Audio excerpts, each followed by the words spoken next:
You know, the beauty of being an artist is that every so often you can just come up with an idea and then decide if you like it or not, and then make it real, put it out to the public, and see if they liked it.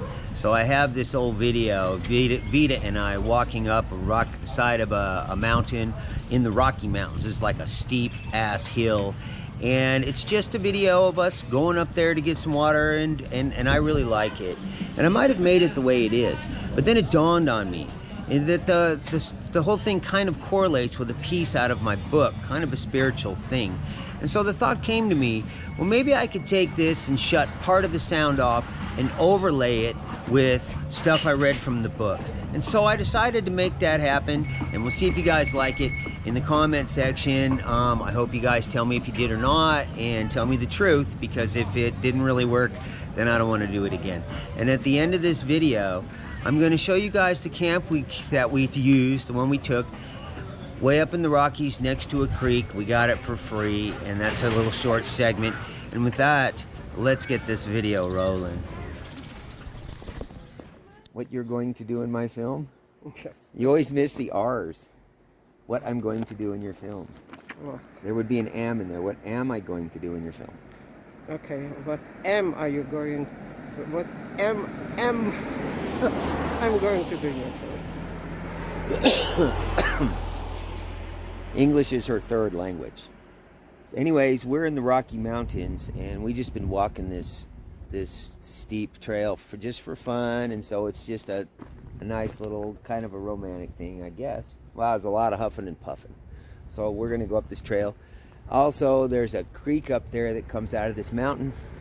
Nothing up there, so we've been getting our water there.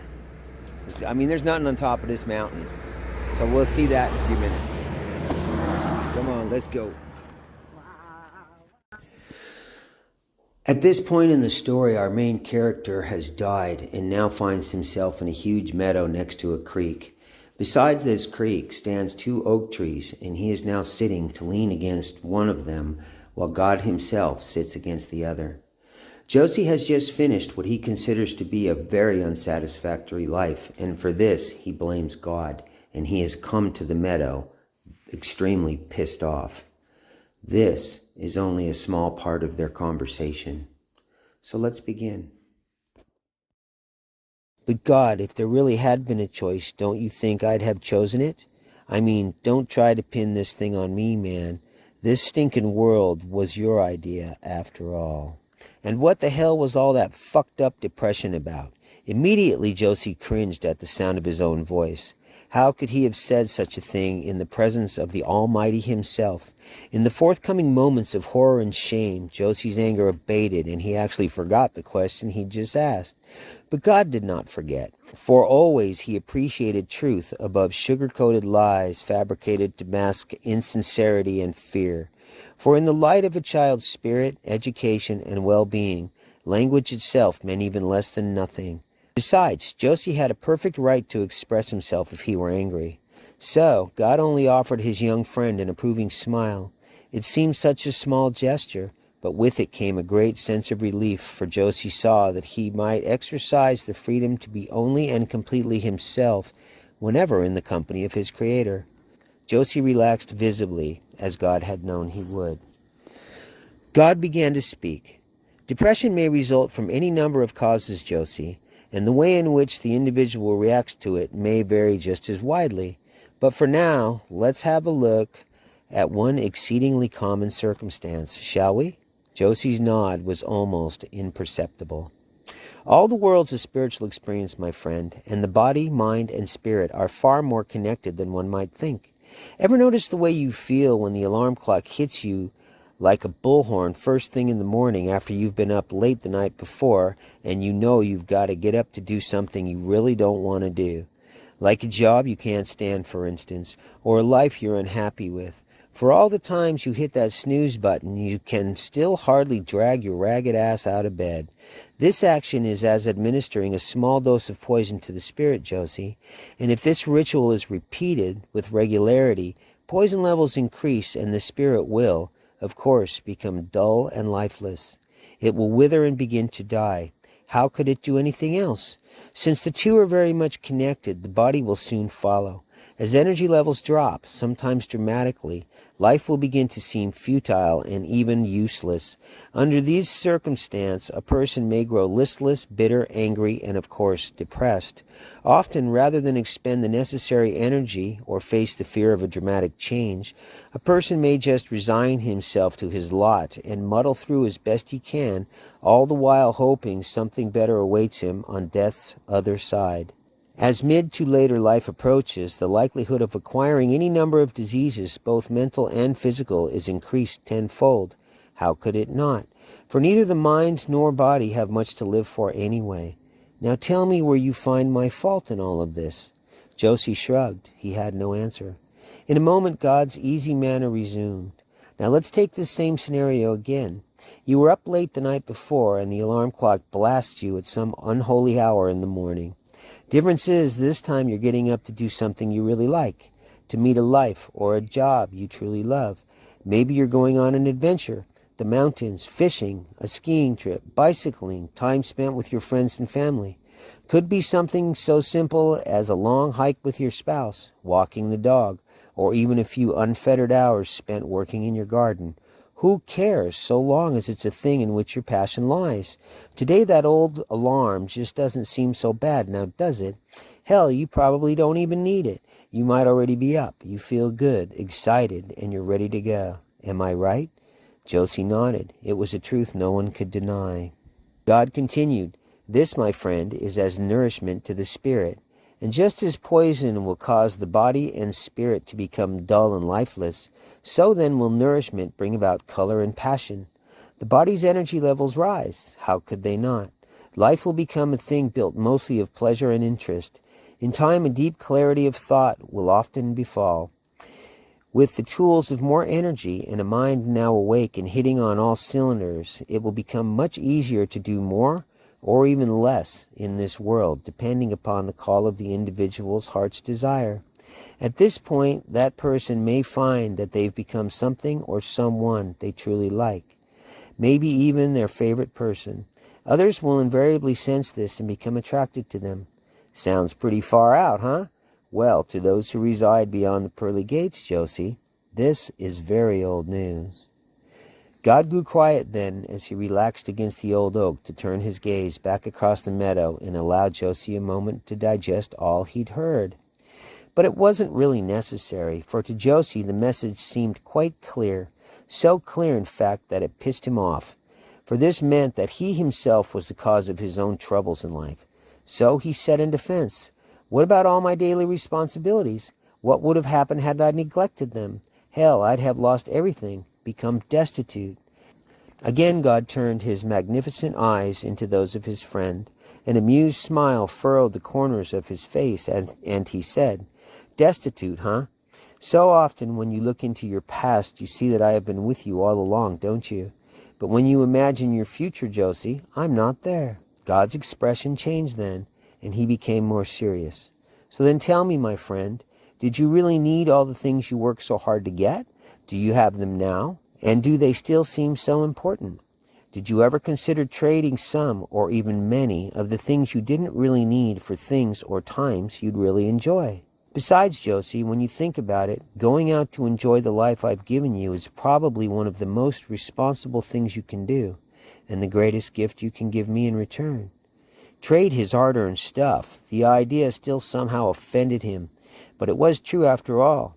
For all his life's toil, he had nothing to show for it now. In fact, it felt as though he had even less than nothing. Though the heat of his argument was beginning to run thin, Josie still felt compelled to take another stab at it. But what about Rachel? His tone carried less anger now. God would probably only offer another irrefutable rebuttal anyway. Parenting is a big responsibility, you know. Josie's voice trailed off. God's response came quickly. Throughout history, kids have most often lived under far more primitive circumstances than your own, Josie. Now, I'm not suggesting you raise your child in a cave, but don't you agree that a happier home and more time spent with frequently joyful parents who like to do fun stuff can go a long way to help dispel a lack of computer games, Big screen TVs, high-dollar tennis shoes, or even an extravagant house? I mean, who's been suggesting you need all that stuff anyway? The people who want to sell it to you? Josie opened his mouth to rebut, then closed it again. That was a hard one to argue. In a moment, another thought came.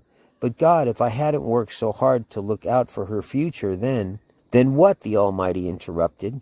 Your effort has been of notable consequence to her. Truly it has. But let us remember that God has no grandchildren. And although she loves you with all her heart, the guidance of Rachel's journey is far more my responsibility than it is yours. Let's not forget that you are not the only one who loves her. Josie had not previously thought of this. He did now, and it made sense. Josie said nothing more. His argument was beaten.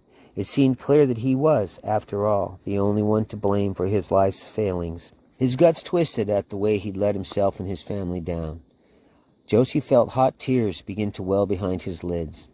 Once again, God regarded him with that easy gaze as he said, You know, I've had this same conversation with almost all who've come to talk with me over the millennia, Josie. Don't worry about it, man. You're right on schedule, and I'm very, very proud of you. And with that, he offered a bright smile.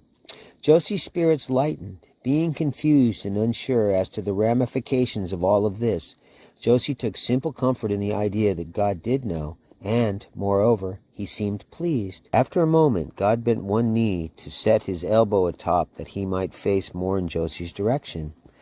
Again he began to speak.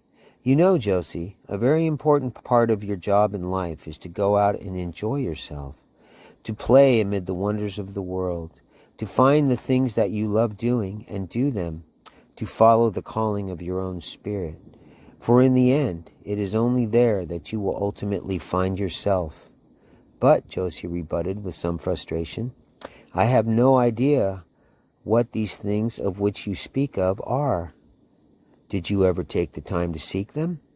Mostly I just worked a lot, remember? Well, not to worry. In time you will get a good grip on this one, I promise. Besides, I think you have some idea already.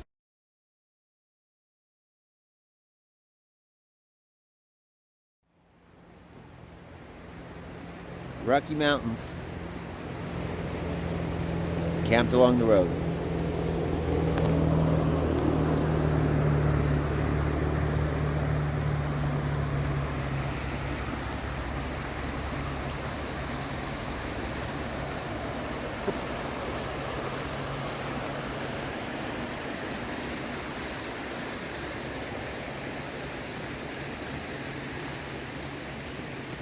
Some watermelon? I had quite a bit. Maybe have some more.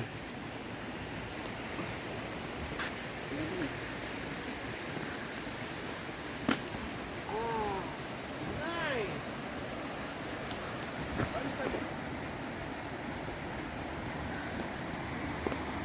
This is our camp in the trees.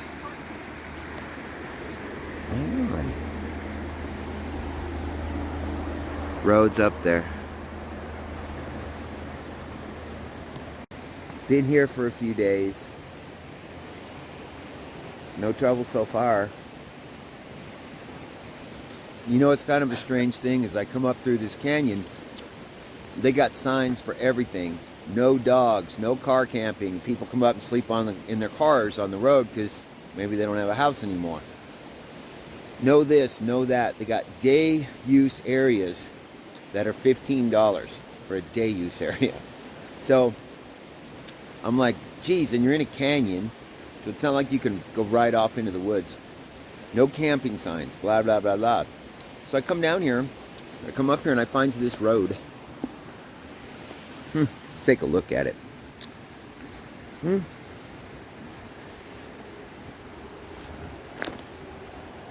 The main road's up there. You can hear a car right now. We got this little road coming in here. Comes down off the main road. I don't know if we can see it from here. I guess not. Anyways, it comes off the main road up there, comes down here, and goes up here and dead ends just a little ways up. And the only ones who come in here I've been like a couple people to sleep in their cars, and some people just to hang around. I think there was a couple wanted to go fishing. It's kind of strange. It's like this forgotten zone. So we have my camp over in the trees. Now from here, Vita and I took off across southern Utah, which I still think is America's best kept secret. Maybe you've seen those videos, maybe you haven't, because I already put them up. But they're some of my personal favorites, and what I'm going to do is I'm going to leave you a link, one of them boxes up here somewhere, that will take you over to the beginning of that series, and I hope to see you over there. You know, I was halfway through or more probably in putting this thing together before it dawned on me.